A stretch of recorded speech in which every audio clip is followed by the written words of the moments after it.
I think the key difference is that something that used to be a person problem or like something you would have to ask people to do now becomes something that you can ask a machine to do. Suddenly something that becomes a process problem now becomes an engineering problem. Welcome to Nerd Out at Spotify, where we bring you behind the curtain of the world's most popular audio streaming subscription service.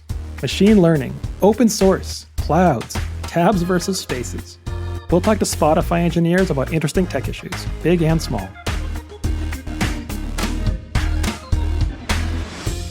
You're probably familiar with the concept of declarative programming, where your code describes what your application should do instead of how it should do it.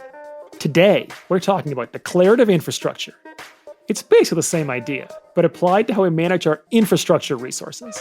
All those virtual machines, storage buckets, networks, and databases that Spotify's applications rely on in order to function. As it often does, the story begins with our migration to the cloud. Spotify's come a long way from the days where managing our infrastructure meant walking up to a server rack. But even after moving everything to the cloud, we discovered that manually clicking buttons on a web console maybe wasn't the most efficient way for our teams to manage hundreds of resources, let alone the thousands and thousands that we have today. So a few years ago, we decided we had to build and adopt declarative infrastructure. The primary motivation was so we could stop running into the limits of ClickOps, but we found that managing infrastructure as code also unlocked other benefits and opportunities. Adding this layer of abstraction not only enabled us to efficiently and reliably manage our infrastructure at scale, but it also changed how our platform teams could support the rest of the company. To tell us more, we've got David Flemstrom, one of the people who led Spotify through this transformation.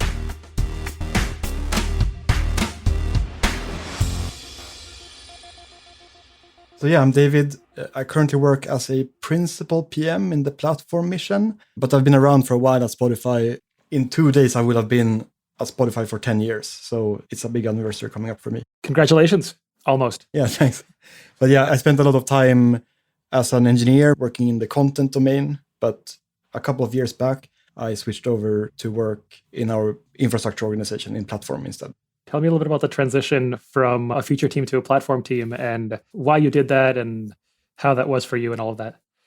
I was in a quite interesting spot there because we were on the one hand a feature team. If you look at it from its business context, we were responsible for delivering the content of Spotify, which is kind of a key feature of Spotify, right?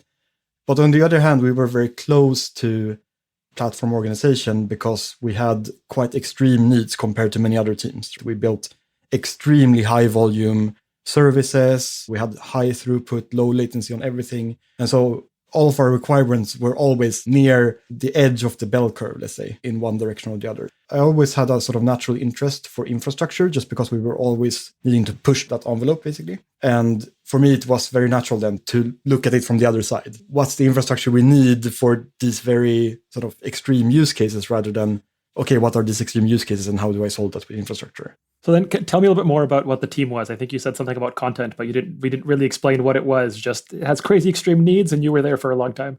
Yeah, so I mean, obviously what most people associate with Spotify is it's an app for listening to music, right? And my team basically took care of the music part to connect various content providers like music labels or individual creators with the Spotify platform and actually getting the content in and make it playable. And so it's a lot about, first of all, understanding the creator side, all the licensing terms and deals that we have in place and stuff like that. And then also understanding the user experience side, actually like making sure that we can surface the content in the right way in the Spotify app and so on. But what made it interesting to me was this extremely high volume in everything. Most parts of the Spotify experience involve playing some kind of audio or displaying some kind of information about the content that's being used. And so all of the services involved were extremely high traffic with like millions and millions of requests per second generally. And generally, if there were incidents, it would affect a large part of the Spotify user experience as well. So it was a sort of high stakes part of the service platform, I would say. Do you have some particularly memorable war stories from those days?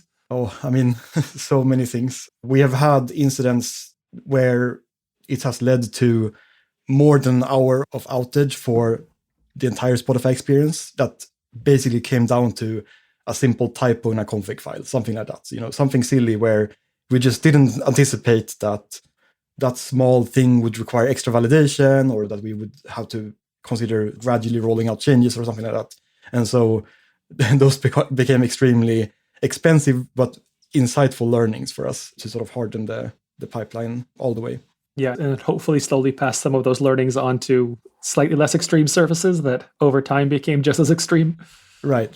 So a common thing that happened in that team was that we were often the first ones to encounter some limitation. Like one funny example is that we were the first ones to hit the limits in DNS package sizes. We had so many instances of a service that it would no longer fit in the normal sort of DNS service discovery protocol that we use at Spotify. And so we had to find ways of basically masquerading multiple instances behind one IP address in various ways, just to make the service work. And no one had encountered that problem before because no one had that many instances of a service before. Yeah. And then a few years later, Spotify is another some percent larger. And now the next tier of services is seeing the same thing. And you guys blazed that trail already. Yeah, exactly. Yeah.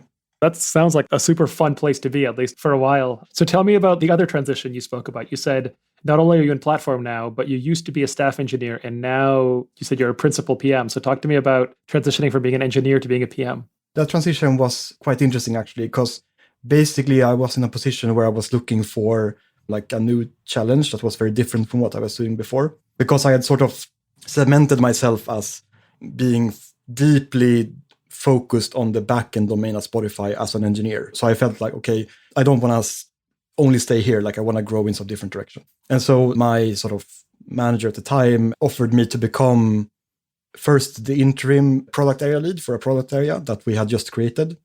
And then later on, I took on that role as a full-time job. And it was very new to me to have to figure out not only what does product mean, and then also having to work out how to best position the missions of various squads and align that with our product direction and sort of work out ways of working for a product area size team. What's a product area? What sort of scale are we talking about here? What is it that you were leading? Yeah, so we call it the backend foundations team at Spotify. And so we basically build and operate all of the fundamental infrastructure backing up our services at Spotify. So we enable all the other developers at Spotify to deploy services many thousands of times per day. And we support tens of thousands of service instances across our cloud footprint. And we also own and maintain the libraries and frameworks that people use internally to build those services as well. So we own, on the one hand, the entire lifecycle of services, and on the other hand, the sort of CI/CD journey, you could say, for bringing changes into production and being able to do the things you want to do in a service, like using databases and calling other services and performing monitoring and stuff like that. That sounds like a super interesting space. I can understand why you'd have transitioned there. So then let's go back to, you said Declarative Infra was kind of the thing that made you move over to the platform team. So tell me about Declarative Infra and why is it so exciting for you that you like literally pivoted your career around this idea? Right. So it was one of those moments where my team at the time hit limits before anyone else. And the limit we hit was that we were maintaining so much infrastructure that it became unbearable to maintain it via what I like to call ClickOps, which is, when you have a task in mind and you have to go through some sort of admin tool or like a cloud portal or something to accomplish that goal. So imagine that you have a database, right? And you want to, add a backup policy, right? And that's simple to do if you have one database. But if you have hundreds of databases, it suddenly becomes quite unbearable. And we found this especially to be tricky when it came to sort of very granular pieces of configuration that we wanted to get right. For example, setting up permissions in just the right way so that nothing has too wide permissions and everything is right size in that sense. I wanted to start solving that programmatically and at a larger scale. So the big pivot with Declarative Infra is that it's basically a tool for performing large-scale changes across our infrastructure in a programmatic way.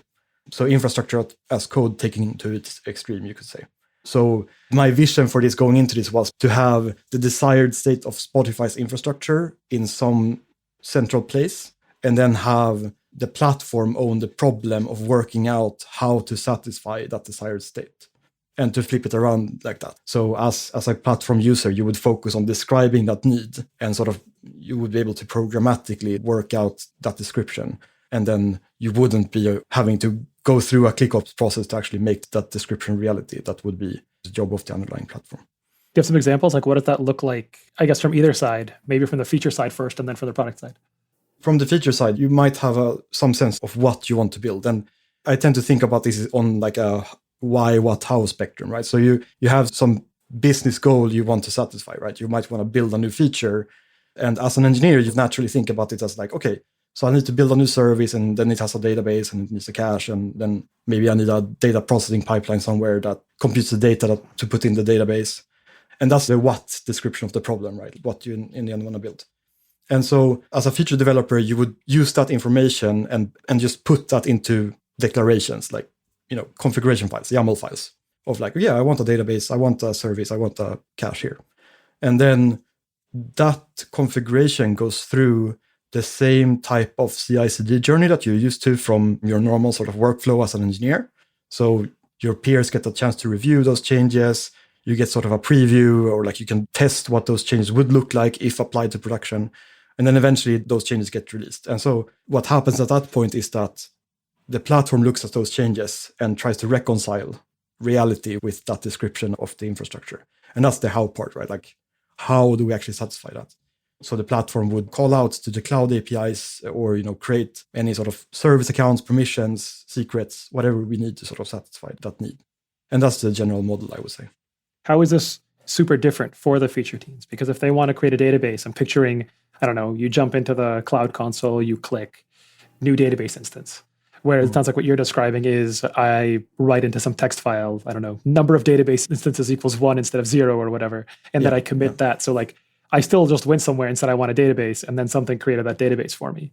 I think the big difference is you get sort of reproducibility and predictability to a much greater extent, right? So if we have some best practices that we want to apply, then we can sort of encode that in configuration and make sure that it's consistent across a large set of services, let's say. And it becomes a lot easier to check that. While if you want to ensure that there's consistency with ClickOps, you would have to sort of manually go through and verify, oh yeah, is this setting the same in this database and that database and that database?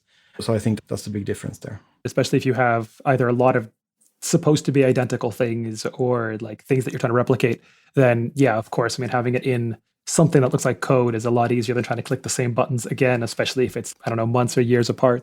So I think the other thing you said earlier was that this was a way to make kind of significant changes at scale. So this thing that you and I just talked about, where you can create a database easier, that's one thing. How does that make you make significant changes that's at scale across huge numbers of instances of these things? I think the key difference is that something that used to be a sort of person problem, or like something you would have to ask people to do, now becomes something that you can ask a machine to do. Like suddenly something that becomes a process problem now becomes an engineering problem. So what this has allowed us to do is to employ various tools for checking across the entire fleet at Spotify. What are people doing with databases? Like, what type of configuration do they currently have? What are some of the emerging patterns there? And like, are they sort of adhering to policies or not? And you can do that at scale as well. And then if there is a difference, you can very easily automate performing those changes as well. Like, you could just send a lot of pull requests saying, hey, you accidentally provisioned this database in the wrong GCP region. That's costing us a lot of extra networking overhead cost. So why don't you move it to this region instead? And that can just be a simple PR, as opposed to having to ask someone's manager or like a large set of teams to perform those sort of migrations manually, basically. That sounds a lot like, I think when we were talking to Nicholas earlier in episode 12, that fleet management was doing some pretty similar things with code. Is that kind of the same sort of thing? Or is that like a different thing that's part of declarative infra? Or how do the two play together? Yeah, exactly. I mean, there's actually a sort of interesting symbiosis there. So from the one perspective, when the fleet management program started, Declarative Infra became one of the sort of work streams within that program, because we saw a lot of value in having Declarative Infra play that part of enabling us to apply policies at scale through refactoring. Through the fleet management program, something we can suddenly do is to say, okay, we want this to hold true for all databases at Spotify. So let's roll out that as a fleet-wide refactoring change across all of the configuration. But then sort of interesting as well is that those tools for performing the refactorings were eventually also integrated into Declarative Infra. So now you could declare a refactoring rule on top of Declarative Infra to perform refactoring rules across other repositories, let's say. So there's been this sort of interesting symbiosis there, where in the end, all you're doing is declaring a desired state of Spotify as a whole, and then fleet management takes care of rolling that out. I sometimes playfully call this an eventually consistent monorepo model. Like you have one change that starts somewhere small and then eventually percolates out into a lot of different repos, a lot of different services, but it all sort of like happens automatically over time. Do you have some examples of like actual times where we've done this with like kind of more concrete things to make it easier to imagine less abstractly? Yeah, so a pretty common challenge for a team is to predict how their service will scale over time. And so you might start out building a service that either has a very small sort of resource quota or has some default resource quota that you haven't thought about whether you need to change. And so Spotify has, of course, been wanting to be more efficient there, like utilize our cloud resources more efficiently. And one key way of doing that is to right-size the resources that we have at our disposal, right? So to say, oh yeah, actually, you provisioned this database and you told us to create 10 instances, but actually you might only need 2. And so that's a type of analysis where we can make that analysis centrally and then roll out changes across the entire service to just right-size all databases. And that can be something that we automate, which previously would have been something where we would have to ask each individual engineer to please review your current service usage, estimate how many database instances you need, and then to actually correct that manually. And so that's the type of work we would be avoiding with this model. And I guess with some of this, it seems like really awesome and relatively, I'll hesitantly call it like revolutionary. And some of this seems a little like, I think you mentioned infrastructure as code earlier. Some of the moving away from ClickOps stuff seems a little bit like we're talking about this in 2023 at a company that has like 500 million MAUs. So like, how is Spotify kind of doing all of this stuff and doing it in 2023? Is there some more history here or what's going on? So I think Spotify has always been famous for its autonomy. And we came from a world where we would run our own data centers. And when you run your own data centers, there's a very different set of constraints that you have to think about as a developer. And a lot of the choices you make are pertaining to those constraints. So back in the days, for example, when you want to think about provisioning a database, you would have to think about, okay, someone has to walk down to the data center and provision some additional blade servers and put them in a server rack. And we need to be mindful of the constraints of doing that. And then you as a developer are responsible for, installing the right database software on those VMs and thinking a lot about the topology of that and so on. And so a lot of that culture persisted when we moved into the cloud. And especially because Spotify employed what I would call a lift and shift model. Like we tried to basically take the existing architecture and the existing setup for services and preserve that structure as much as possible to make the migration easier. That meant that we ended up in a cloud environment where a lot of assumptions persisted that were made in a data center context. And so might not make sense anymore or might be very sort of, there's a high variance in that sort of footprint. So that's where we're coming from. And so it came to us pretty late to realize this need that we actually need to do something about this. We came from an on-premise world where many of the assumptions that we made then no longer hold true. So we need to sort of massively shift our assumptions and invest in sort of a new tool for dealing with this. Maybe the super direct question then is, so in the data centers, we were very ClickOpsy and felt like that was okay. So on the one hand, I think we were quite ClickOpsy in the sense that you would install some basic version of a tool and then configure it through a GUI, let's say. And on the other hand, where we had automation, we used tools like Puppet, for example, right? Puppet is a little bit of a more old school tool for managing infrastructure configuration, where you basically define what are called classes and roles for what you expect to run on a certain VM, on a certain server. And it's a lot more fine-grained than what we built with Declarative Infra. You're expected to tell Puppet what particular software packages you want to see installed, what configuration files should look like, changes to firewall configuration or network configuration, and things like that. So we had some automation for infrastructure configuration management, but that configuration was very sort of VM and host-centric, and a lot about doing the low-level nitty-gritty things that you don't really want to be doing, like installing, the right Debian packages and making the right firewall rules and stuff like that. And it's not really the level of abstraction that we would want an average application developer to have to deal with. We had some automation in that world, but it wasn't on the level of abstraction that we would like to be. And that's where we can now be with declarative infrastructure.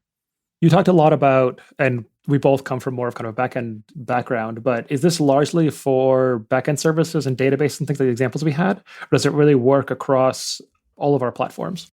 I think when we started out with declarative infrastructure, we were mostly looking at how do we configure the sort of raw cloud footprint that we have. So we looked at all of the cloud products that we use, be it databases or pub sub queues or service deployment mechanisms or things like that.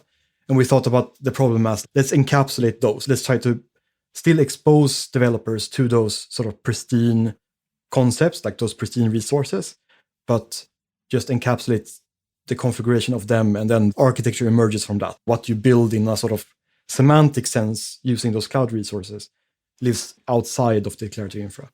But after a while, we started realizing that there are these patterns within Spotify that we can actually model the same way. So instead of saying, hey, I want a database, you probably also want an autoscaler, a backup policy, failover rules between different cloud regions, things like that. And that's something we can bundle up and package together as an abstraction. And then we realized that we could move even higher up the abstraction levels by even trying to model our software using this model. So today it's actually possible to, for example, declare a data pipeline or declare what we call a data endpoint, where it's sort of a way for us to model data at rest using this abstraction as well, or more complex sort of things where we say, okay, serve the data out of this data endpoint as a point lookup service with low latency. And then that sort of composes out into many, many small building blocks that together solve that larger problem. But as a user, you just have to declare, okay, I would like this data to be available as a low latency point lookup service, basically. And then regardless if it's a database or if it's 6 databases, or if, like you said, it's a message queue like PubSub or something, all of that kind of gets created from one, I want a point lookup service. Yeah, exactly. Yeah, that's very cool. And then I guess that you can theoretically apply to things that aren't just backend, it's just whatever it needs to be, you can create this kind of package. Yeah. So tell me a little bit more about how this thing actually works. Like it sounds very cool. It's kind of magical. Like what sort of technology is it based on? How did we decide on that technology? Like give me that part of the story. I mentioned words like desired state and reconciliation and things like that previously. And of course, to many people, the alarm bells should go off and they might automatically hear Kubernetes, right? And yes, so declarative infra is very much built on Kubernetes and the Kubernetes model, with a big difference being that when most people think about Kubernetes, they probably think about running code or like running services. And then there's a bunch of things around that Kubernetes adds in terms of value, like auto-scaling or exposing your service to the internet. And basically, we took that part, like the sort of stuff on the side that people might not consider as being a crucial part of Kubernetes, and invested only in that part. The objects, let's say, you declare, or what are called resources in the Kubernetes world, that you declare in on-declarative infra, they are just metadata, but it gets applied to essentially a Kubernetes cluster. And then we have operators or controllers that look at that metadata and then reconcile that desired state with the real world in a cloud environment. And so as a result, what you actually declare doesn't end up running in Kubernetes. So, if you create a, Postgres database, right? In a normal Kubernetes cluster, you might actually run Postgres as pods in the Kubernetes cluster itself. While what we try to do is to use the most suitable cloud vendor to provide that service instead, and to expose that as a managed endpoint to whatever service needs that declarative object, basically. So that's the model we have employed. On the lowest level, we have controllers and operators in declarative infrastructure that just talk to the various cloud vendors that we interact with. And that enables you to sort of create those raw cloud resources that are available in those cloud vendors. And on top of that, we build custom operators that take a higher level abstraction and might spit out the lower level primitives that it uses to compose that higher level offering. And in some cases, we also build custom controllers or operators that talk to Spotify-specific APIs to do something that is unique to just how Spotify works internally. And so all of this runs in standard Kubernetes clusters, but does actions on other things as opposed to creating workloads in this cluster. Yeah, exactly. Yeah. In my head, I want to figure out whatever the opposite of like a headless cluster is. It seems like it's almost that, because it's like the head for a bunch of other clusters. Yeah, this pattern is seemingly becoming increasingly common in the Kubernetes community as well, where we have a control plane cluster and then workload clusters that are separate from that. So how did you settle on that? When you first started doing this, I imagine there were dozens of different things you could do. And I'm guessing that this isn't too far from some fairly well-adopted industry things like Terraform comes to mind, like that sort of stuff. So we definitely wanted to do our due diligence and look at all the alternatives in this space. I would say there's two dimensions that one might consider. So there's one dimension which is about how much is this configuration gonna be actual runnable code versus declared data. So if you think about that difference, like on the one extreme, you might have a TypeScript or HTML or something program that outputs the type of resources that should get provisioned. And then what a platform like that would do is to run that program, look at the output and say, okay, I will create these things. That's the sort of coding extreme, right? And so on the other extreme, you would have treating this configuration as data, where you just describe the desired state and any sort of automations you might have on top of that, maybe generate 10 databases that should all look somewhat the same, but just with a different name, let's say, that would have to happen before, like you would have to output that data and maybe commit that into Git or do it like that. And so along that axis, we were looking for a solution that offered functionality close to the data side of that extreme. Because if you want to do the type of changes I talked about with regards to fleet management, where you want to look at all the databases that exist within Spotify and find the ones that might require a configuration change and then apply that configuration change, that's only possible if you're dealing with data. While if you have a program where you say, oh yeah, the output of this program is wrong, how should I tweak the program so that it produces the right output? That's like a very hard problem. That's like almost halting problem hard, That's why we were looking for that and not the extreme. And then the other dimension is about, how much is this sort of just a scaffolding tool that runs, during deploy time versus how much is it also something that sort of lives alongside your cloud footprint and sort of has a runtime, let's say. Like Terraform, first of all, is somewhere near the middle of the first spectrum I mentioned, like it's both sort of data and code. But on the other hand, also only lives during deployment time. You make a plan, it looks at the state of the world, and then it applies some changes. But there's nowhere you can go to just ask, hey, how many of this type of abstraction exist? How many of the desired states that we have failed to be applied? That type of question is not possible to answer in Terraform. And the reason why we then decided to go for a Kubernetes-based approach is Kubernetes allows you to ask those kinds of questions. So if you want to list all the services within the company, you can do that. You can ask the Kubernetes API. If you want to filter by certain criteria, you can also do that. Before we go on, just because you mentioned it, I need to make you explain the halting problem, because I giggled when you said that and then realized that there may be plenty of people that don't appreciate what you just said. So the halting problem is basically, can you write a program that can tell if a different program will terminate?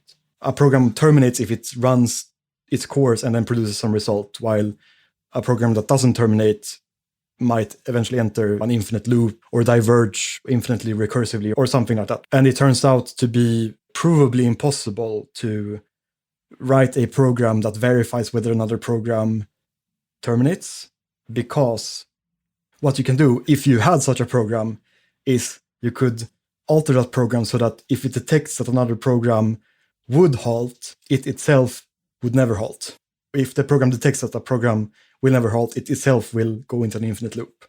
And if it detects that a program would go into an infinite loop, it itself would halt. And then if you feed that program to itself, it could not possibly have any well-defined behavior.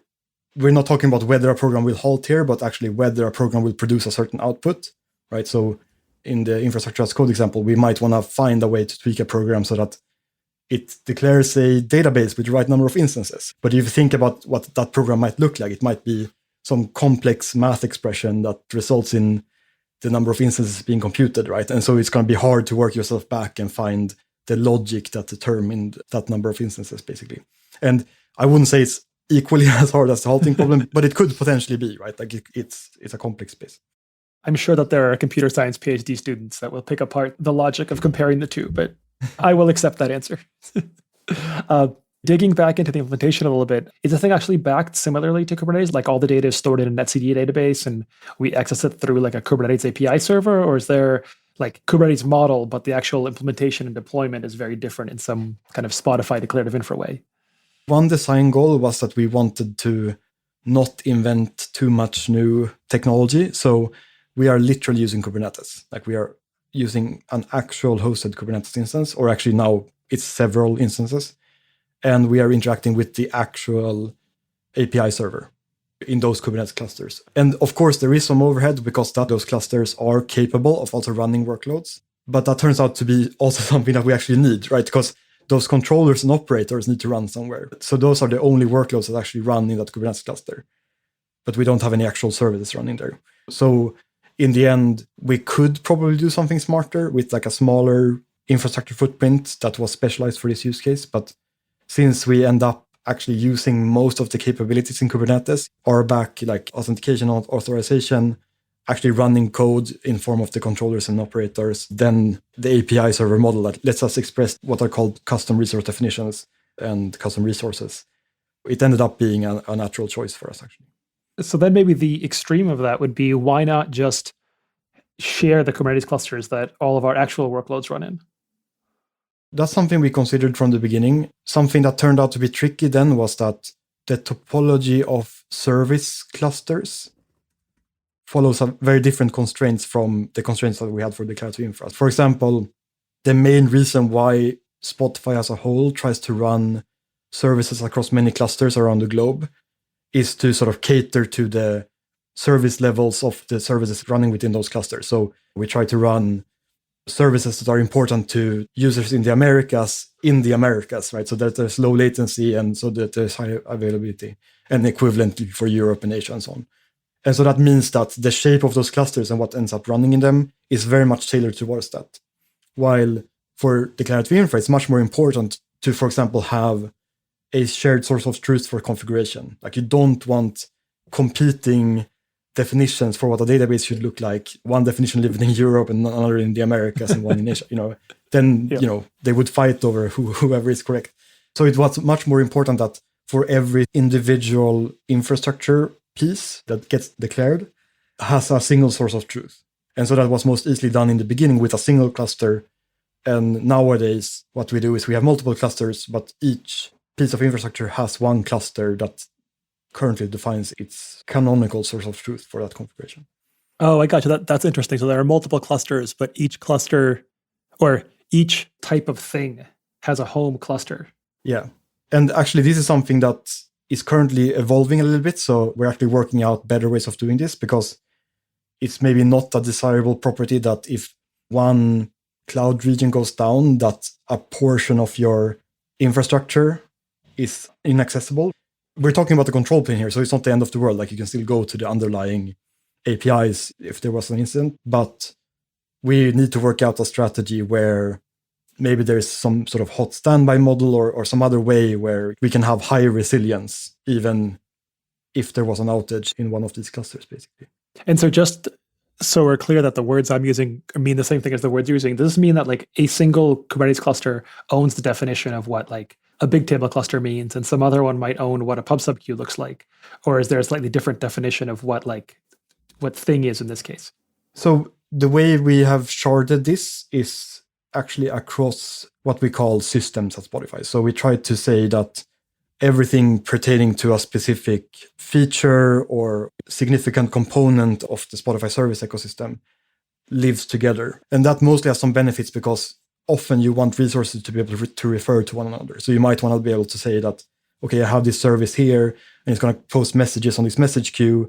And then each message on the queue is going to get saved into this database. And like this database gets dumped into a huge dump every hour or something, right? And so to maintain that integrity, those resources sort of need to live together and be able to point to each other. So right now, that means that they live in the same cluster. Again, it's still not ideal because of the sort of blast radius problem that I mentioned, but that's something that we're actively working towards solving right now. And so then you said that you evaluated a bunch of other technologies, started looking into this. Does something similar like this exist today, or is this still really like a pretty unique solution? If you were starting today, you would still do it the way you did instead of like some other thing that has come to exist since you started? I still haven't found any cross-vendor solution to this. So I know that there are vendors who have worked out similar models that are unique to one cloud offering, let's say, but nothing that's truly vendor neutral in the same way. On the flip side, we're seeing more and more products and companies starting to employ this pattern where they offer Kubernetes controllers to control infrastructure that's managed in some other environment, or even products that build on this sort of meta level of composing multiple lower level resources into a higher level resource. One CNCF technology that comes to mind is Crossplane, right, which is like encapsulates this as its key product. So I do think that we would likely pick a very similar tech stack today if we were to start over. I'm not sure though. Like, of course, we would have to do our due diligence and really evaluate that anew. But I would guess that we would end up in a very similar situation today. Tell me a little bit about how this process got going. So you picked this implementation, you started doing some things on the platform side, but I imagine the company already had, I don't know, however many components and services and had already done the cloud migration. How did you go from all the things that got created by ClickOps and everything we talked about before to this state where everything is now managed through declarative infra and fleet management and all of the nice things we talked about? So I guess the key starting point was to understand the problem, right? And especially to understand what aspects of our infrastructure would actually benefit from being modeled this way. Because the type of resources that get created very frequently or for one-off tests or for experiments might actually just not benefit from this model at all. It might slow people down to have to go through a lot of extra process involved in sort of declaring their resources and going through that model if they're only going to do a one-off experiment that lasts a week or a day. So first we tried to map out, okay, what are actually all the resources that support production? And then what's the opportunity cost? Are there any risks involved if we don't manage the configuration of those resources, from a reliability, security, productivity perspective, or just plain out cost perspective? And so once we had a somewhat decent understanding of that scope, we tried to figure out, okay, so now how do we make it as easy as possible for the current developers who maintain these resources to adopt this model? And the approach we decided to bet on was to basically build what we call an import tool. So a tool that would look at our current cloud footprint for a certain service or for a certain GCP project or something like that, and import those resources into the declarative infra. So to generate equivalent configuration declarations that match the current state of the infrastructure, so that when you then deploy that configuration, nothing changes. Your infrastructure remains the same. It will just be taken over and be managed by the declarative infrastructure platform. And so once we had that tool in place, we would basically ask everyone who we deem to be in scope of this to just tell us, okay, are we ready to import these resources? And which Git repository should we put the config file in? And that was basically the main decision that we made our end users make on their own. And then we tried to automate everything after that as much as possible. How did that go? How long did that process take? Was there pushback, things like that? In the beginning, we tried to go for a mostly organic approach and to lead with just building amazing tooling on top of this abstraction. So, for example, one value proposition was that if you move over your database configuration to declarative infra, we can sort of take care of automating the things I mentioned before, like backups, auto-scaling, application policies regarding cross-regional routing and stuff like that. So adding some value in that sense. And we saw a lot of people adopt the tool for that reason, because they wanted those additional add-ons, basically.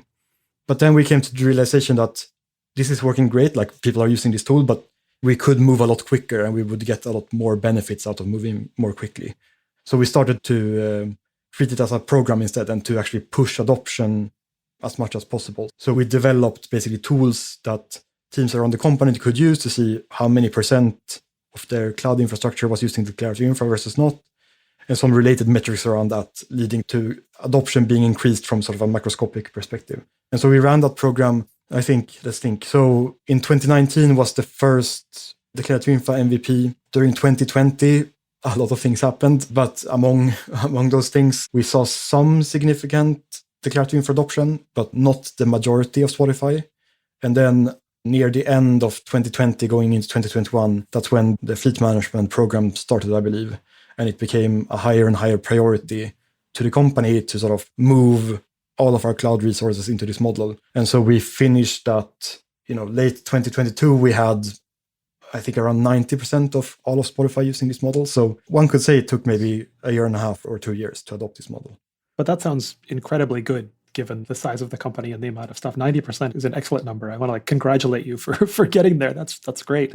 So what's been the impact you've seen from that? Like, of course, we talked about some of the things you can do, but do you see feature teams not worrying about this infrastructure? Do you see people like just generally being more productive? Like, what sort of impact have you seen on our ability to get things done and deliver like actual Spotify customer value?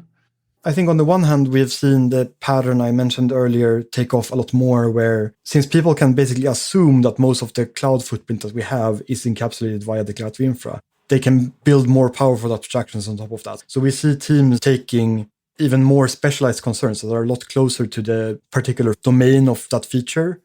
And we see that team building abstractions on top of Declarative Infra, where they always need a database and a message queue or something like that set up in a certain way. They build that abstraction themselves on top of Declarative Infra.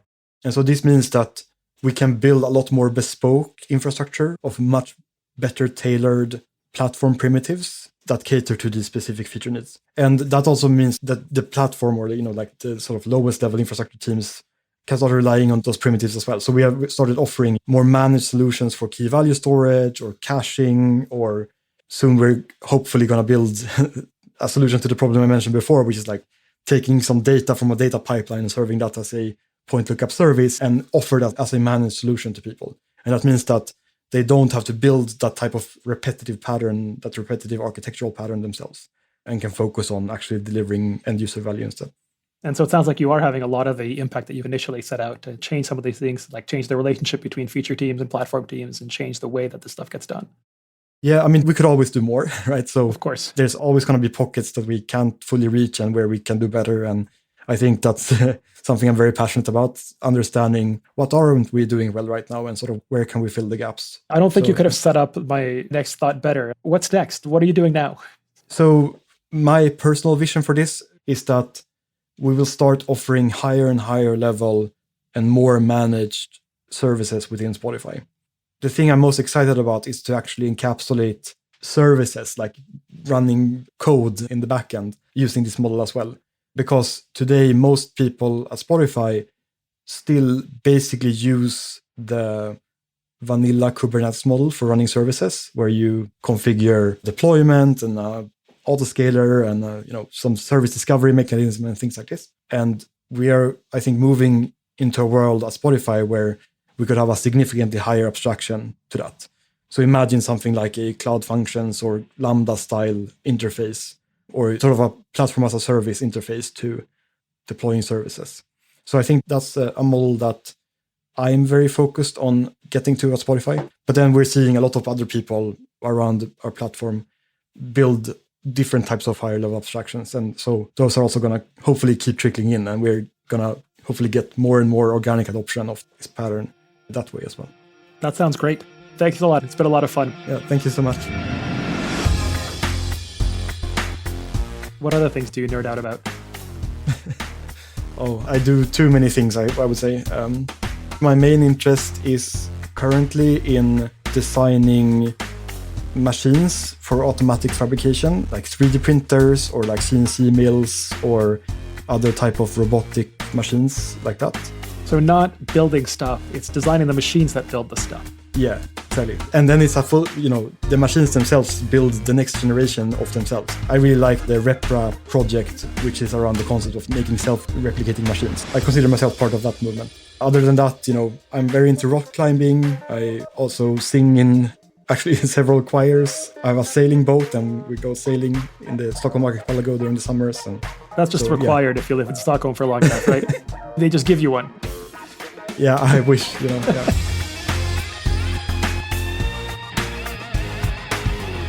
Thanks for listening, and don't forget to hit the follow button so you don't miss an episode. If you have any questions or feedback, email us at nerdout@spotify.com. Nerd Out at Spotify is produced by Spotify's Ted Vergekis and by Seaplane Armada, who also wrote our colossal theme song. I'm Dave Zolotuski. Thanks for nerding out with us.